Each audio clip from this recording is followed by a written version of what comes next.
তানবিন বলে।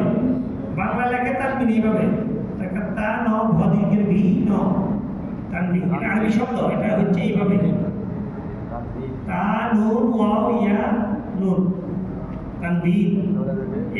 এই শব্দটা বাংলা এইভাবে লেখে, আরবি হচ্ছে এইভাবে তা নুন ওয়াও ইয়া নুন তানবীন তানবীন তানবীন তানবীন।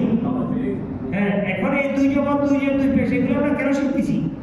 আমাদের কোরআন শরীফ শিখতে হলে এই আমরা এগুলো হরফগুলো দিয়ে পড়বো না, হরফের সাথে এগুলো কিছু আসবে, হয় জবর আসবে, অথবা জের আসবে, অথবা পেশ আসবে, অথবা দুই জবর আসবে, অথবা দুই জের আসবে, অথবা দুই পেশ আসবে। আরেকটা আছে সাকিন বা জজর, আরেকটা চিহ্ন আছে সাকিন, এইরকম থাকবে অথবা এইরকম থাকবে, এটাকে সাকিন বলে। সাকিন এই হয় হরকত থাকবে, নালে তানবিন থাকবে, নালে সাকিন থাকবে, প্রত্যেকটা বর্ণের মধ্যে যে কোনো একটা থাকলে আমাদের পড়ার নিয়মটা পদ্ধতিগুলো শিখতে হবে, তাই আমরা কোরআন শরীফ শিখতে পারবো ইনশাআল্লাহ। হ্যাঁ, সাকিনের কাজটা বলতেছি, একটা একটা করে শিখি আজকে, বুঝতো? আর সামনে আগাবেন না, একটু একটু জবরজেরটা পড়ি। জবরজেরটা কিভাবে ব্যবহার করবো এটা পড়ি, জবরজেরটা কিভাবে পড়ি ব্যবহার করি, তারপরে আমরা সূরা মশক করে আমাদের ছুটি হয়ে যাবে, যেহেতু রোজার দিন সবারই ক্লান্তি আছে। এই যে আলিফ বর্ণটা, আলিফ, এটার মধ্যে যখন জবর হবে তখন হবে আলিফ জবর আ, আলিফ জবর আ, আলিফ জবর আ। যখন জের হবে তখন আলিফ জের ই, আলিফ জের ই। যখন পেশ হবে তখন আলিফ পেশ উ। এই তিনটা হয়, এই জবর হবে আলিফ জবর আ, যখন অথবা আলিফের নিচে জের হবে আলিফ জের ই, অথবা আলিফে পেশ হবে আলিফ পেশ উ। আ ই উ, আ ই উ।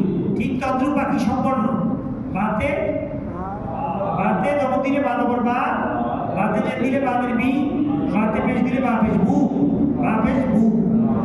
আ ই উ বা বি উ। কিন্তু এই যে জবর জের পেশ হইলে এখানে টান হবে না, লম্বা হবে না, সংক্ষিপ্ত ভাবে আলিফ জবর আ, আলিফ জবর আ টান দেওয়া যাবে না, আলিফ জবর আ, আলিফ জের ই, আলিফ পেশ উ, বা জবর বা, বা জের বি, বা পেশ বু, বা বি বু, বা বি বু, আ ই উ। এমনি ভাবে বাকিগুলা তা তি তু, তা তি তু, যা জি জু, এইভাবে হবে। আর সাকিনটা হচ্ছে সে নিজে নিজে পড়তে পারে না, তার পড়তে হলে অন্যের সহযোগিতা লাগে, পূর্বের হরফতলা হরফের সঙ্গে সাকিন পড়তে হয়। যেমন আলিফের পরে জবর আছে, বাতে সাকিন আছে, এ বাতে সাকিন, এই সাকিনটা পড়তে হলে বা নিজে নিজে পড়তে পারতেছে না, সে আলিফের জবরের সহযোগিতা নেওয়া লাগতেছে। আলিফ বাকে ধরবে, আলিফ জবর, আলিফ বা জবর আপ, আলিফ বা জবর আপ, এরকম বাকি বর্ণ যখনই মিলবে সাকিন হইলে তার আগের হরফের হরকতের সঙ্গে পড়তে হবে, জবর হোক জের হোক পেশ হোক তার সাথে পড়তে হবে। আলিফ যদি জের হইতো আলিফ, আলিফ বা জের ইব, আলিফ জের ই হইতো বা আলিফের জেরটা বাকি ধরবে, আলিফ বা জের ইব।